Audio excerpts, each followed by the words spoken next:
to add content, draw people, and improve your rank. Well, there are a lot of questions about a new report out there linking tanning beds to skin cancer. A study by the World Health Organization shows it can raise skin cancer risks up to 75%. And joining us this morning, dermatologist Dr. Seth Forman. Some startling numbers there. It can raise the risk of 75%. Now, how long are we using the tanning bed before we start to realize these risks? Well, it's unknown. There is really no safe exposure to tanning beds. It depends on genetics and also how much sun exposure you've had from natural sun. How about the people who do this once or twice a week? Just to get the color, just to have some tone to them. Are those folks at risk? Very bad idea.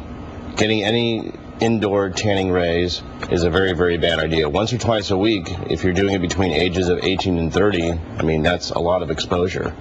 Let's talk about the high school girls. They're ready for prom. They go and get tan. They're probably getting ready for school now. They're pretty hardcore about it, and they'll jump into the tanning bed really ad nauseum. They have a huge risk then. Extremely high risk, actually, not even just for melanoma, but the other types of skin cancers, such as basal cell carcinoma and squamous cell carcinoma. The basal cell is really, really dangerous, correct? Well, the basal cell carcinoma isn't necessarily the most dangerous one. It's actually the most common cancer in the United States. There'll be over 1 million cases of basal cell carcinoma diagnosed this year. However, melanoma is the really deadly skin cancer. Only about 5% of all skin cancers are melanomas. Real quick, what are you seeing in your office? Are you seeing these folks who use the beds over and over? I'm seeing, last week I removed a mole that changed color in a college girl that had gone to tanning beds all throughout high school.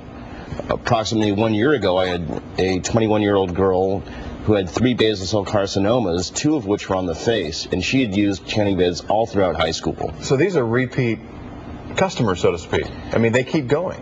Yes, I would say someone who has a basal cell carcinoma very early on in their lives, probably at risk, if they live a normal life expectancy, probably risk to 10 or 15, I'd say.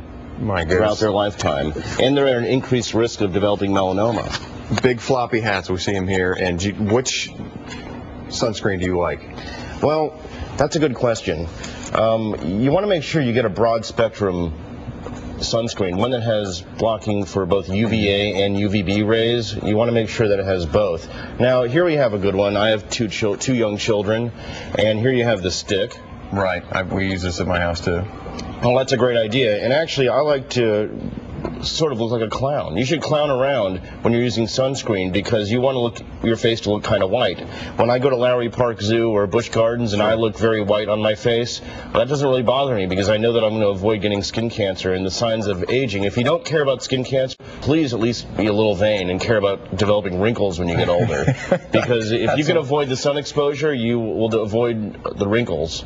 And the thicker the cream, the thicker the sunscreen, the better, yes? I believe so, because the thicker it is, the more white, the less you can see your normal skin color, the more physical blocking you're getting. Right, okay. So I think that's a great idea. Here's a more sophisticated sunscreen for people who are, business types, people getting in and out of their car.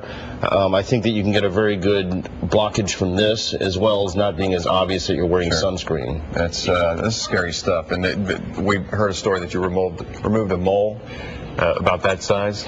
That was just yesterday, actually. Actually, it was my last case yesterday. Skin cancer about 3.5 centimeters, and it ended up being about a 9-centimeter excision. That's startling stuff. All right, Doctor, thanks very much for being here, and hopefully we've scared some sense into some folks. You have me. Thank you for doing that. Let's get over to Chris, where hey, we need some sunscreen today.